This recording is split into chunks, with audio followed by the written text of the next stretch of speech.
की कार्यकारिणी में पूरी तरीके से हमने इसको अपडेट कर लिया है और मंडल की कार्यकारिणी में भी 80% काम आज की तारीख तक हमारा पूरा हो गया है।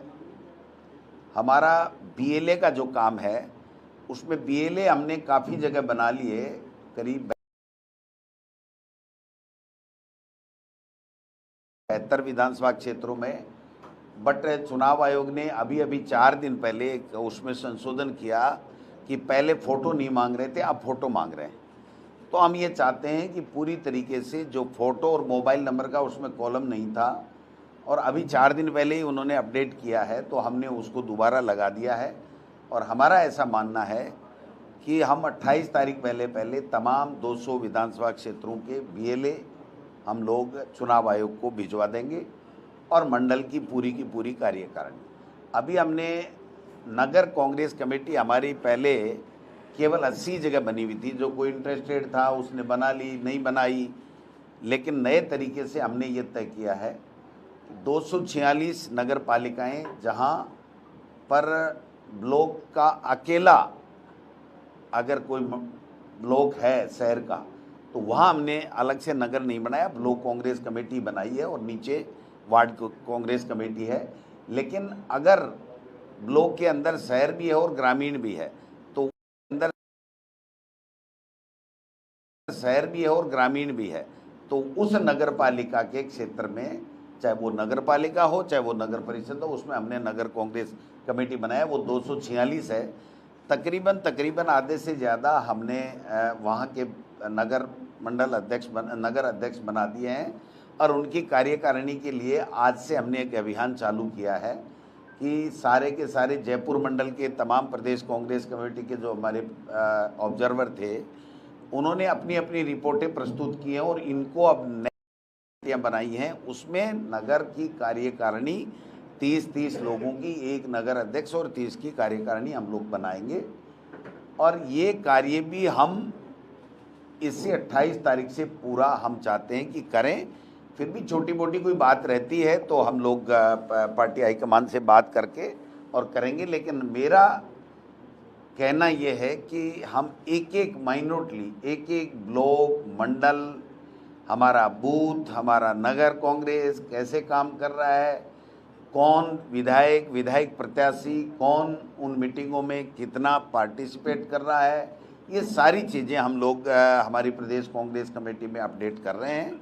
मुझे बहुत खुशी है बताते हुए कि काफ़ी जगह इतना अच्छा काम हुआ है कि ब्लॉक की कार्यकारिणी भी बूथ की कार्यकारिणी भी 11 की बन चुकी है, मंडल की कार्यकारिणी बन चुकी है, नगर अभी दिए हैं। तो नगर की कार्यकारिणी के लिए आज हमने इनको निर्देश दिया और बीएलए का जो अधूरा काम है उसके लिए हम दे रहे हैं। और तकरीबन 30% जो मंडल की कार्यकारिणी नहीं बनी है उसके लिए भी हम कर रहे हैं। पूरा पारदर्शिता के साथ में हम लोग काम कर रहे हैं। जहां हमें ये सूचना मिल रही है कि यहाँ पर ब्लॉक अध्यक्ष कोऑपरेट नहीं कर रहा है, या मंडल अध्यक्ष कोऑपरेट नहीं कर रहा है, या मान लीजिए वो मंडल अध्यक्ष बन गया लेकिन वो इच्छुक नहीं है या वो निष्क्रिय है, तो उसकी रिपोर्ट भी हम पूरी तरीके से लेकर के उसको कैसे ठीक किया जाए उस दिशा में हम काम कर रहे हैं। एक चीज़ माइनॉरिटीली नोट कर रहे हैं, क्योंकि संगठन जितना मजबूत होगा उतनी ही हमारी पार्टी मजबूत होगी। और नगर निकाय और पंचायत राज चुनाव में इन तमाम जो ब्लॉक अध्यक्षगण हैं, मंडल अध्यक्षगण हैं, नगर अध्यक्षगण हैं, इनकी कार्यकारिणी है, उनकी प्रमुख भूमिका हम लोग रखने वाले हैं। ये हमने फैसला लिया है, क्योंकि हमारे नेता खड़गे साहब और राहुल जी कह रहे हैं कि जिला कांग्रेस कमेटी की एमएलए और एमपी की टिकटों में भूमिका रखने का फैसला हमारी पार्टी हाईकमान ने किया है। तो प्रदेश कांग्रेस कमेटी ने भी ये फैसला किया है कि इन तमाम जो संगठन के पदाधिकारी हैं उनको हम नगरपालिका और पंचायती राज के टिकटों में इनकी प्रमुख भूमिका करने वाले हैं। और हमारा प्रयास रहेगा कि नगर पालिका और पंचायत राज चुनाव 50% लोगों को टिकट 50 साल से कम उम्र के नौजवानों को दी जाए। महिला, SC ST का जो रिजर्वेशन है उसके लिए जो भी क्राइटेरिया होगा वो हम पूरा करते ही करते हैं। लेकिन मुझे कहते हुए बड़ी तकलीफ हो रही है कि राजस्थान की सरकार यहाँ पर न तो पंचायती राज चुनाव कराना चाहती है, न नगर निकाय के चुनाव कराना चाहती है, और पूरी तरीके से पूरा सिस्टम ठप कर दिया है। न नगर पालिकाओं में पैसा जा रहा है, न उनके पास में कोई पट्टे वट्टे की जो आय होती थी उसको भी काम ठप कर दिया है। कोई मास्टर प्लान बन रहा था उसको ठप कर दिया है। पूरी तरीके से इलीगल कॉलोनियाँ बस रही हैं, लोग अतिक्रमण कर रहे हैं। एक तरीके से पूरी तरीके से डासा चरमराया हुआ है। न पंचायती राज का कोई सतूना बैठ रहा है। यहाँ से मुझे पता चला कि जिला परिषदों को ये कहा गया है कि जहाँ जहाँ कांग्रेस के प्रधान हैं, जहाँ जहाँ कांग्रेस समर्थित ज़्यादा सरपंच हैं, वहाँ पर नए काम स्वीकृत नहीं किए जाएं, पक्के काम स्वीकृत नहीं किए जाएं। मैं समझता हूँ कि ये पहली बार हो रहा है। किसी तरीके की ऐड नहीं, किसी तरीके का बजट नहीं, चुनाव है नहीं, प्रशासक लगा दिए और उनको काम करने से भी रोका जा रहा है। परिसीमन का काम इनसे हो नहीं रहा है। जो ओबीसी आयोग ये लोग बाग जिसकी 2022 का फैसला है, लेटेस्ट है, उसके बाद में इन्होंने 1.5 साल हो गई सरकार आए, न तो उन्होंने आयोग बनाया जिससे वो सर्वे कर सके कि ओबीसी की हमारे यहाँ कितनी संख्या है। क्योंकि सुप्रीम कोर्ट ये कहता है कि जब तक आप ओबीसी का आरक्षण दोगे, किसी भी चीज़ का आरक्षण दोगे, उसका सर्वे आपके पास में अधिकृत रूप से होना चाहिए, तभी आप उतनी प्रतिशत ओबीसी आप दे सकते हो। तो ये सर्वे इनको 1.5 साल में करा लेना चाहिए था, लेकिन इनको चुनाव कराने ही नहीं है। अभी आप देखिए कि राज्य निर्वाचन आयोग का काम है चुनाव कराना, लेकिन घोषणा कौन कर रहा है? मंत्री कर रहे हैं। मंत्री भी कौन से कर रहे हैं?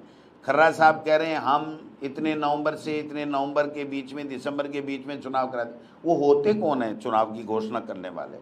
ये संवैधानिक संस्थाओं को जीरो करके रख दिया इन्होंने। आप राज्य निर्वाचन आयोग तय करेगा कि कब होगा और किस प्रकार से चुनाव होगा, वो राज्य सरकार का काम नहीं है। इनका काम था परिसीमन, जिसकी नगर निकाय के चुनाव उसका भी परिसीमन की डेट चलेगी और पंचायती राज की भी चलेगी, और कोर्टों में लोग अटक गए क्योंकि इन्होंने तानाशाही की है, संविधान के विपरीत कार्य किया है, गाइडलाइन के विपरीत कार्य किया है। आज भी ऐसी ऐसी पंचायतें, एक पंचायत के गांव को 1 किलोमीटर से हटा करके 6 किलोमीटर, 8 किलोमीटर, 7 किलोमीटर, 5,000 की आबादी, 6,000 की आबादी की ग्राम पंचायत में फिर कोई गांव मिला दिया। मतलब मर्जी आए जैसे तोड़ मरोड़ करके अनाधिकृत लोगों ने यहाँ परिसीमन में तांडव नृत्य कर रखा है, जिसकी हम लोग निंदा भी करते हैं और लोग कोर्टों में जा रहे हैं। मैं फिर कहना चाहता हूँ कि जो ही इनका नोटिफिकेशन आएगा, 100% कम से कम 1,000 से ज़्यादा ग्राम पंचायतें नगर निकाय में या पंचायती राज में, पंचायत समितियों या ग्राम पंचायतों की रिटें राजस्थान उच्च न्यायालय में जाने वाली हैं। क्योंकि इनको चाहिए ये कि कोर्ट में मामला उलझ जाए और उलझने के बाद में ये लोग बाग काम नहीं कर सके। जब 4 जुलाई राजस्थान उच्च न्यायालय ने कह दिया कि आप पहले हमको बताओ और उसके बाद में कुछ करना, जब इनकी डेट 4 जून थी फाइनल करने की, तो इनको जाकर के मई में फैसला आया था। इनको अर्ली हेयरिंग लगा करके राजस्थान उच्च न्यायालय को, माननीय न्यायालय को ये कहना चाहिए था कि साहब हमारी नोटिफिकेशन की डेट ही 4 जून है, इसलिए आप हमें जल्दी दे दीजिए, हम ये इस काम को जल्दी पूरा कर लेंगे। आज तक सरकार में से कोई भी व्यक्ति ने जाकर के नहीं कहा। और पंचायती राज राज्य मंत्री जो है, पंचायती राज राज्य मंत्री, कैबिनेट मंत्री तो कुछ बोलता है नहीं, बोलता है तो जो बोलता है आपको सबको पता है। शिक्षा मंत्री है तो शिक्षा के बारे में नहीं बोलेगा, पंचायती राज मंत्री है पंचायत के बारे में नहीं बोलेगा, वो गाय के बारे में, माँ के बारे में, पेड़ के बारे में और कुछ RSS के बारे में, इस तरह के, या हमारे ऊपर अनलगर आरोप लगाना है, उस तरह की बातें करेंगे। वो आज तक कहीं भी नहीं बोला। और राज्य मंत्री ओटाराम देवासी कह रहा है हम तो अभी 12 महीने नहीं करा रहे। राजेंद्र जी राठौड़ साहब भी अनऑफिशियली जब लोग जाते हैं तो कहते हैं कि 2027 में हम पंचायती राज चुनाव कराएंगे। एक देश एक चुनाव का राग अल्पाने वाली, 1 स्टेट 1 इलेक्शन की बजट उसमें राज्यपाल अभिभाषण में कहने वाले लोग अभी तक भी उपचुनाव भी भरतपुर और गंगानगर का नहीं करा पाए। गंगानगर में फार्म नॉमिनेशन हो गया और उसके बाद में हाई कोर्ट से स्टे लेके आए, और वो भी हाई कोर्ट का स्टे कैसे लेकर के आए कि ये 4 बीजेपी के वहाँ पर जिला परिषद मेंबर थे, एक का बैकडेट में इस्तीफा दिलाया, कलेक्टर से यहाँ पर लिखवाया। जब 1 अप्रैल के बाद के पहले के रिक्त का चुनाव हो रहा था तो उसका वहाँ पर इस्तीफा 25/4 को दिलाना और फिर 31/5 को भेजना और फिर वहाँ से कोर्ट से स्टे ला करके सेम डे 1 बजे तक फार्म भर गए। उसके बाद में भी उन्होंने ये चुनाव, तो जहाँ इनको लगता है कि छोटा मोटा चुनाव हम जीत सकते हैं वहाँ चुनाव करा देते हैं। भरतपुर में और गंगानगर में आज भी 1.5 साल से जिला परिषद का जिला प्रमुख नहीं है, और भरतपुर में तो हद ही कर रखी है, इन्होंने धज्जियां उड़ा रखी हैं कानून की। जिला कलेक्टर को प्रशासक लगा रखा है, इनके पास में जिला प्रमुख बनने लायक नहीं है। तो मैं ये कहना चाहता हूँ कि इस संगठन के माध्यम से हम संगठन का भी काम कर रहे हैं, और पंचायती राज और नगर निकाय के चुनाव में किस तरीके से कैसे हमको आगे बढ़ना है इस दिशा में भी हम लोग काम कर रहे हैं। हमने एक जो 200 प्रभारी लगाए थे, एक की रिपोर्ट ली है कि आप कितनी दफ़ा गए, ब्लॉक की मीटिंगें हुई, कितने लोग उपस्थित रहे, कितने लोग नहीं रहे, मंडल की बैठकें कैसे हुई, मंडल में कितने लोग उपस्थित रहे, मंडल की कार्यकारिणी जारी हुई कि नहीं हुई, हमारी जो है बूथ की कार्यकारिणी बनी कि नहीं, BLA बना कि नहीं, हमारा कितने लोग जिला परिषद के, पंचायत समिति के, कितने पार्षद, कितने जो, क्योंकि विस्तारित कार्यकारिणी में रायपुर अधिवेशन में ये जोड़ दिया गया था, तो पहले नहीं था। तो हमने कहा भाई जब जुड़ गया और कॉन्स्टिट्यूशनल प्रोविज़न हो गया तो हमको इस दिशा में भी आगे करना है। तो ये सारा काम लोग हम कर रहे हैं, और मैं समझता हूँ कि जल्दी ही हम इस कार्य को जो समय है उसके ऊपर पूरा करने की पूरी कोशिश करेंगे।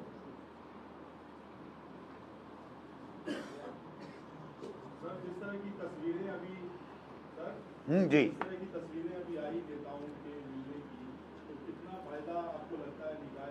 देखिए साहब, मैं बहुत ऑनेस्टली कहूँगा, क्योंकि संगठन का काम है, अगर मैं छुपाऊंगा तो मुझे नुकसान होगा, पार्टी को नुकसान होगा।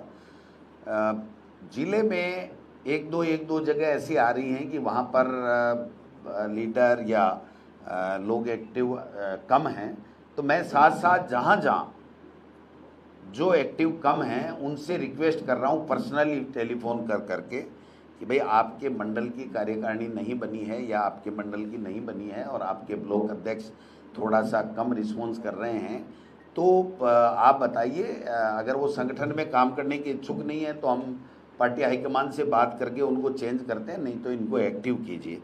मुझे इस बात का संतोष है कि 99.99% जगह हमें सफलता मिल रही है, सब लोग एक्टिव हो रहे हैं, सब लोग काम कर रहे हैं। जहाँ थोड़ा बहुत कोई किसी कारण से कोई नहीं हो रहा है तो उससे हम लोग पर्सनली बात करें, क्योंकि देखिए संगठन का काम है, सबको मिलकर के करने का काम होता है। एक व्यक्ति कोई भी नहीं कर सकता, न गोविंद डोटासरा कर सकता है, न अकेले कोई दूसरा व्यक्ति कर सकता है।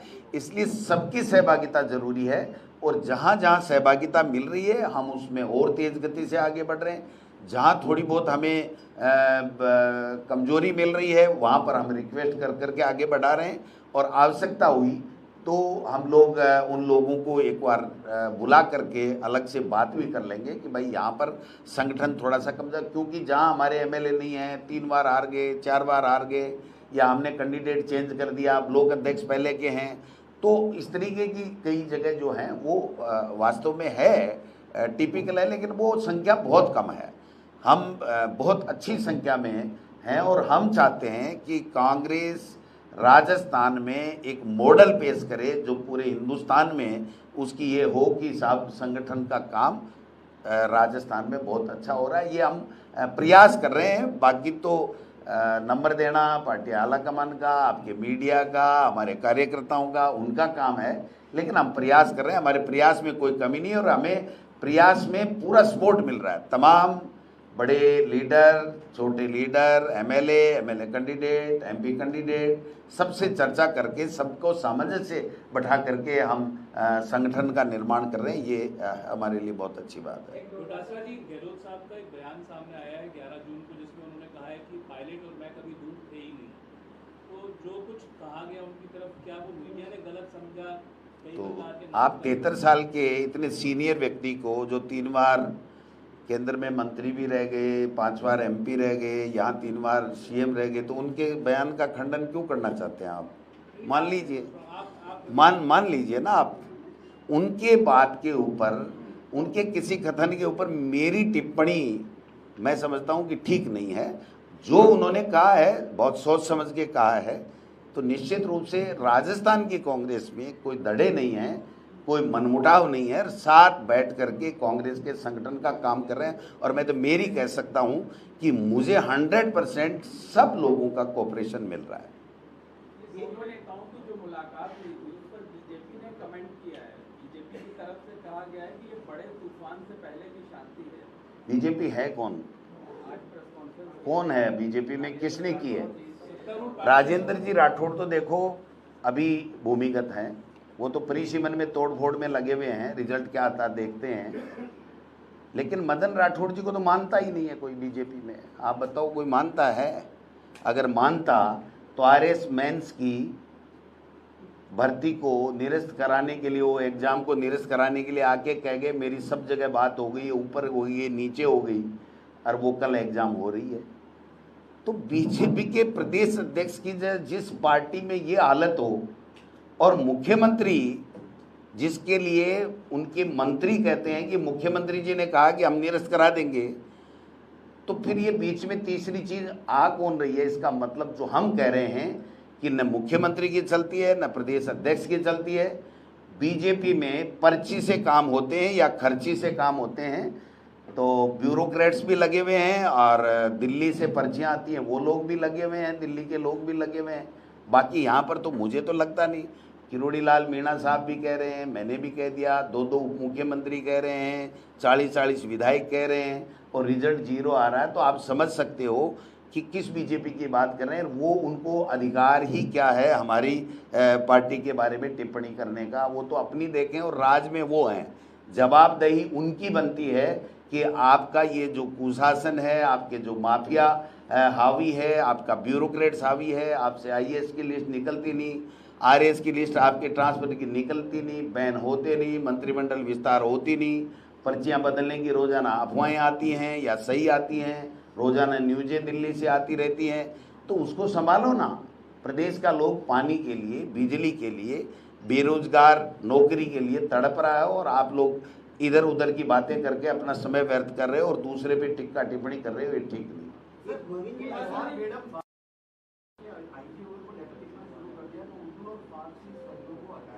वो हैं कौन? क्या हैं वो? राज्य मंत्री है ना। राज्य मंत्री को एक सिपाही का ट्रांसफर का पावर तो है क्या? आप बताओ, उनके कहने से क्या कानून चेंज होते हैं? कितने कानून की किताबें हैं जिसमें जो शब्द हैं जो प्रचलन में हैं, क्या वो हटा देंगे? ये हटाने की कोशिश करेंगे तब तक तो खुद को हटा देगी जनता इनको। 3.5 साल हो रहे हैं, 1.5 तो गया।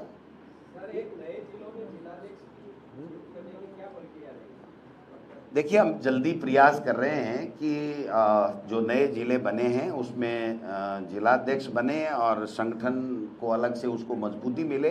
तो इस दिशा में शीघ्र ही जो दिल्ली जाकर के हमारे प्रभारी जी, तीनों सह प्रभारी और हम लोग पार्टी हाईकमान से मिलकर के चर्चा करेंगे और इस दिशा में आगे बढ़ेंगे। युवा जो है वो निरंतर सड़कों पे है। एसआई भर्ती, आरएएस, वोकेशनल ट्रेनर, युवा मित्र, लेकिन सुनवाई कोई नहीं है। आप मुख्य विपक्षी दल है, क्या आप इन युवाओं के लिए कुछ प्लान कर रहे हैं? आप साथ देंगे? हम तो साहब प्लान ही नहीं कर रहे हैं, इनके लिए संघर्ष भी कर रहे हैं, चर्चा भी कर रहे हैं। जो ये संविधान तोड़ रहे हैं, इनकी चलती नहीं है, इनके कोई निर्णय करने की क्षमता नहीं है। जो पपेट बैठा करके पूरे राजस्थान का सत्यानाश कर दिया, जनादेश का अनादर कर दिया, उसके लिए भी रोजाना बात करते हैं, संविधान बचाओ की रैलियां कर रहे हैं, जिलों में जा रहे हैं और कर रहे हैं, इन युवाओं के लिए डेली बात करते हैं कि इनके आप निर्णय तो कीजिए, कोई भी निर्णय कीजिए, निर्णय कीजिए। जब 2 उप मुख्यमंत्री और 40 विधायक और मंत्री लिख दे और इनका एक कैबिनेट मंत्री जाकर के वहां पर आश्वासन दे आए और इनका प्रदेश अध्यक्ष आश्वासन दे आए और उसके बाद में रिजल्ट 0 आए, तो मैं तो कहता हूं डूब के मर जाना चाहिए। तो मना कर रहे हैं, वो तो गए ही नहीं, वो तो कौन नहीं गए? मदन राठौड़ नहीं गए? वो मना कर रहे हैं, कौन? मदन राठौड़। पर्ची आ गई होगी कि तेरे को मना करना है, वरना तो हमने और आपने तो देखा था कि वो बच्चों में खड़े होकर के मुस्कुरा के कह रहे थे जहाँ पहुँचानी थी बात पहुँचा दी है, जहाँ पहुँचानी थी पहुँचा दी है। वो अगले ने नहीं झेली या इन्होंने बात नहीं फेंकी, मुझे तो पता नहीं, लेकिन ये दुर्भाग्य है कि इस तरीके का स्टफ आ गया और ये लोग सरकार में बैठे हैं जो कोई जवाबदारी नहीं है, कोई बात ही नहीं है, कोई निर्णय की बात ही नहीं है। आप बताइए, वरना पहले दिन कह देते कि नहीं ये एग्जाम समय पे होगी, हमारा ये टाइम टेबल है। एक तरफ मैं एक बात पूछना चाहता हूँ, ये बच्चों को धोखा क्यों देते हैं? एक तरफ ये कहते हैं कि आरपीएससी यूनानिमस बॉडी है, माध्यमिक शिक्षा बोर्ड यूनानिमस बॉडी है, कर्मचारी चयन आयोग यूनानिमस बॉडी है, और उसके बाद में इनके नेता आके कहते हैं हम निरस्त करा देंगे, हम किसका देंगे। तो इसका मतलब आप चला रहे हो, हम पे तो आप झूठे आरोप लगाते थे। ये होते कौन है किसी भी संस्था को ये लिख करके देने वाले? मुख्यमंत्री या संतरी या प्रदेश अध्यक्ष कि आप ये करा दीजिए, तो फिर इसका मतलब हम पे जो आरोप लगाते थे वो तो केवल आरोप थे, और आप लोग संवैधानिक संस्थाओं की धज्जियां उड़ा रहे हो और बच्चों के साथ में मानसिक उनका शोषण कर रहे हो। आपको जवाब देना पड़ेगा। ये गोविंद भाई साहब, सवाल ये है कि कांग्रेस के पदाधिकारियों का कहना है कि आप एक तरफ तो ब्लॉक स्तर तक के लेकर के संगठन को मजबूत करना चाहते हैं, लेकिन आपकी टीम यानी प्रदेश स्तर के जितने भी पदाधिकारी, ज़्यादातर पदाधिकारी हैं वो अनुभवहीन हैं और हवाली को आप जिम्मेदारी देते हैं। तो किस तरीके से कांग्रेस मंडल स्तर का मजबूत? वो खुद ही कह रहे हैं क्या? जो पदाधिकारी वही कह रहे हैं मैं अनुभवहीन हूँ, आप कह रहे हो ना वही कह रहे हैं। आपने जो पदाधिकारी बनाए वो अनुभवी पदाधिकारी हैं? आपने ही अनुभवी, आपने जितने भी प्रदेश स्तर के इसके लिए कौन कह रहा है आपको? आपने कांग्रेस के कार्यकर्ता हैं?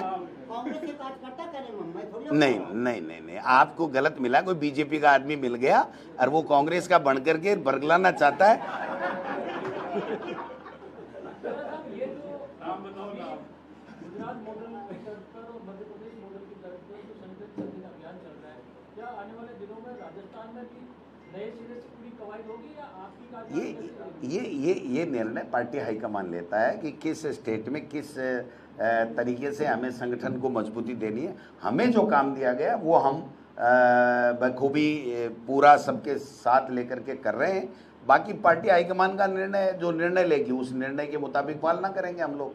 राहुल गांधी ने वहाँ पर भोपाल में कहा था कि ये मॉडल पूरे देश में लागू हो जाएगा, तो क्या राजस्थान में कोई? राहुल गांधी और खड़गे साहब कहते हैं वो हमारे लिए आदेश है, तो वो जो करेंगे वो पार्टी में चलेगा। आज की तारीख में हमें जिम्मेदारी दे रखी है कि संगठन को, खड़गे साहब ने आप सबके सामने कहा था कि भाई काफ़ी अच्छा काम हुआ है, बट जो रिक्तियां हैं वो आप कितने दिन में कर दोगे? मैंने उनको 2 महीने का समय लिया था। मैं कोशिश करता हूं कि वो 2 महीने में मैं पूरा करके दूं, ये मेरी ड्यूटी है। फिर बाकी पार्टी हाईकमान जो भी निर्णय लेगा, जिस तरीके से संगठन को आगे चलाना चाहेगा वैसे चलाए, कोई दिक्कत नहीं। दिन आपने एक बयान किया था राजेंद्र राठौड़ को लेके कि बंदर के हाथ में उस्तरा दे दिया, तो उस तरह में कोई धार हो रही है या कमजोर? अब देखिए साहब, वो तो एक कहावत थी वैसे तो, न तो वो बंदर हैं क्योंकि वो मेरे बड़े भाई हैं, आदरणीय हैं, 7 बार के विधायक हैं, बहुत ही अनुभवी हैं, लेकिन वो अभी राजस्थान की विधानसभा लोकसभा में नहीं है, तो उनको पार्टी ने काम दिया होगा, बट पार्टी में दिया हुआ काम पार्टी तक सीमित हो रहना चाहिए। सीएमओ, नगर निकाय के अधिकारी और पंचायत राज के अधिकारियों तक उनकी चिट्ठियां जाकर के, अगर कोई पंचायतों को नियम विरुद्ध तोड़ मरोड़ किया जाता है, नगर पालिकाओं को तोड़ मरोड़ किया जाता है, तो वो गलत है और वो गलत काम वो कर रहे हैं। और भजन लाल जी जैसे एसआई भर्ती, जैसे आरएएस की परीक्षा का निर्णय करने में अपने आप को असक्षम पा रहे, उसी तरीके से वो उनको भी रोकने में वो अपने आप को ऐसा महसूस कर रहे हैं। डासरा जी, राजस्थान में गहलोत सरकार के कार्यकाल में योजना शुरू हुई थी लड़कियों और महिलाओं के लिए उड़ान नाम की। पिछले करीब 9 महीने से ज़्यादा समय से गांव भाड़ियों में राजस्थान में उसके तहत जो महिलाओं को लड़कियों को सैनिटरी नैपकिन्स मिल रहे थे वो ना तो डिस्ट्रीब्यूट किए जा रहे हैं, ना ही योजना को बंद किया गया है। क्या आपको लगता है कि ये देखिए, इनका काम ही नहीं है ये कि भाई जनता के लिए कोई कल्याणकारी योजना लाएं या जो कल्याणकारी योजना पहले की सरकार की चल रही है उसको और ज़्यादा मजबूत करें, कोई कमी खामी तो ठीक रहे। इनका काम ही नहीं है ये। इनका तो काम है एक दूसरे की गोभी खोदना है। बीजेपी में एक दूसरे की गोभी खोदने में लगे हुए हैं। सबको एक भय है कि दिल्ली से कब किसकी पर्ची आ जाए, और उस पर्ची के चक्कर में अगर हमारा मंत्री या मुख्यमंत्री ये कहने लग जाए कि यार मेरे से डायरेक्ट फ़ोन पे बात मत किया करो, मेरा फ़ोन दिल्ली वाले सुनते हैं, तो आप समझ सकते हो कि उस प्रदेश का क्या हाल होगा। ये कौन कह रहा है? ये किसने कहा है सर? ये किसने कहा है सर? ये किसने कहा? जो लोग आके बताते हैं कि मुख्यमंत्री और मंत्री ऐसा कहते रहते हैं कि आप डायरेक्ट फ़ोन पे बात मत किया करो, जो हमने सुना है लोगों से वो बता रहा हूँ। सही क्या है वो तो वो खुद कभी बता देंगे। कहते रहते हैं कि आप समझा करो, डायरेक्ट कॉल मत किया करो, मेरे फ़ोन भी ऊपर तक बातें जाती हैं। तो अब क्या हो रहा है, ये अदृश्य शक्ति काम कर रही है। राजस्थान में चुने हुए जनप्रतिनिधि काम नहीं कर रहे हैं। अब टेप की मैं नहीं कह रहा, मेरी सूचनाएं जाती रहती हैं, ऐसा लोग कहते हैं, बीजेपी के लोग कहते हैं। जो काम करके, जो काम कराने के लिए आते हैं, जब बात करते हैं तो वो कहते हैं कि भाई फ़ोन पे आप कम से कम बात किया करो, मेरे से आके मिला करो, और मिलने के बाद में काम नहीं होते हैं, ये भी शिकायत है लोगों की। साहब, अब आप क्या काम करते हो बताओ? आप और हम जब संवाद रखते हैं तो सब चीज़ें आ ही जाती हैं ना, छन छन के। हमारी भी आपके पास आती हैं, रोजाना कोई न कोई कॉलम पढ़ने को मिलता है, तो उनकी भी कोई न कोई तो आती ही रहती है ना सबको। आपके बयान से कई मंत्री परेशान हैं। आपके एक बयान से कई मंत्री परेशान हैं। आपने कहा कि मेरी मंत्रियों से ज़्यादा सकती है। नहीं, मैं तो इसलिए कह रहा हूँ कि उनकी 0 चलती है, मेरी 1% भी चलती तो ज़्यादा हो गई ना। 0 से तो 1 ज़्यादा हो गया ना, इसलिए कह रहा हूँ। उनकी किसी की नहीं चलती। आप इन मंत्रियों का रिकॉर्ड उठा के देख लो, ये अपने अपने जिले में गए हैं, कितने लोग कार्यकर्ता या जन सुनवाई में इनसे मिले हैं। जिला कलेक्टर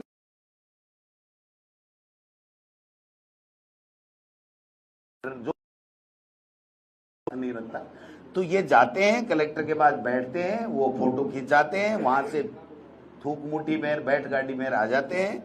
कोई लेना देना नहीं है न बीजेपी। एक मंत्री का एक कार्यक्रम 1.5 साल में, कोई उसके इंचार्ज डिस्ट्रिक्ट में कोई उद्घाटन का बता दो, कोई शिलान्यास का बता दो, कोई कार्यकर्ता सम्मेलन बता दो। आप बताओ ना। देखो, हकीकत बात करनी चाहिए, मुंह देखी बात नहीं करनी चाहिए। हकीकत बात यह है कि उनकी कोई मीटिंग ही नहीं कराना चाहता, उनसे कोई मिलना ही नहीं चाहता। मैं जब जाता हूं सीकर तो रोजाना के 150 लोग मिलते हैं, और अगर प्रभारी मंत्री जाए और उससे 3 आदमी नहीं मिले तो आप समझ सकते हो ना उनकी क्या हैसियत रह गई है। और अधिक विभागों में हैसियत उनकी 0। समीक्षा बैठक आप बताओ, 1.5 साल में 10-10 बार एक एक विभाग की मुख्यमंत्री समीक्षा ले चुका, और मुख्यमंत्री तो मुख्यमंत्री है साहब, 6-6 घंटे पीछा ही नहीं छोड़ते, पूरी समीक्षा करके रहते हैं। तो आप बताओ, 6 घंटे मुख्यमंत्री अगर एक विभाग की और 1 महीने में रोजाना एक विभाग की ले ले, तो विभाग का मंत्री कितनी बैठकें लेगा और वो क्या निर्णय करेगा? तो ये मॉडल चेंज करना चाहिए, जनता के काम होने चाहिए, अपना टाइम पास नहीं होना चाहिए। ये लोग टाइम पास कर रहे हैं। तो इन्होंने उपचुनाव की समीक्षा की तो फिर भरतपुर और गंगानगर की भी कर लेते। ये दोनों समीक्षा में आई नहीं, क्या पॉइंट ही नहीं आया इनके पास में। ये गोविंद जी भाई साहब, सचिन पायलट के समय में कांग्रेस संगठन ज्यादा मजबूत था या अभी मजबूत हुआ? अरे साहब, क्या बात करते हो? उनके समय में संगठन कमजोर होता तो हम राज में कैसे आते? और अभी हम काम कर रहे हैं, अभी हम काम कर रहे हैं। क्यों चिंता कर रहे हो आप हम पे कंपटीशन पैदा करवाना चाहते हो? आप मेरे मित्र नहीं दुश्मन बन रहे हो धीरे धीरे। लोकसभा परिणाम आई है ना इस बार।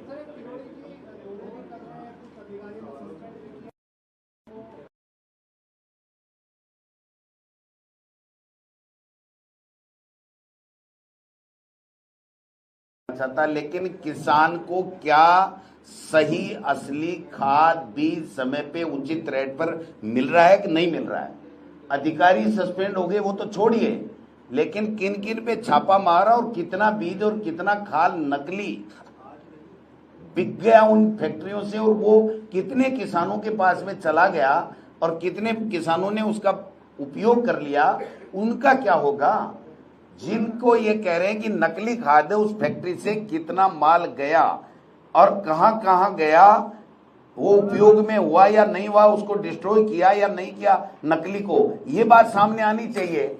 एनपीके कोई खाद है, ठीक है, बांदर सिंदरी में मंत्री जी ने छापा डाला, उसको नकली बताया, उसका पूरा कोऑपरेटिव डिपार्टमेंट के माध्यम से एक एक ग्राम सहकारी समिति में 20-20 टन माल चला गया, क्रय विक्रय सहकारी समितियों में चला गया, पैसा भी मिल गया, 850 रुपये लगभग कट्टे के भी ले लिए। बिहार का एक बिचौलिया आकर के सरकार में बैठे लोगों से सेटिंग कर गया। वो खाद नकली अगर पाई गई, जैसा किरोड़ी जी कह रहे हैं कि मैं जिस फैक्ट्री में गया वो नकली था, तो वो नकली कितने किसानों तक कहां कहां पहुंची और कितना पैसा बर्बाद हुआ किसानों का और कितनी फसल बर्बाद होगी, उसकी जवाबदारी अगर कोई सरकार में बैठा हुआ व्यक्ति ले तो मैं मानूंगा।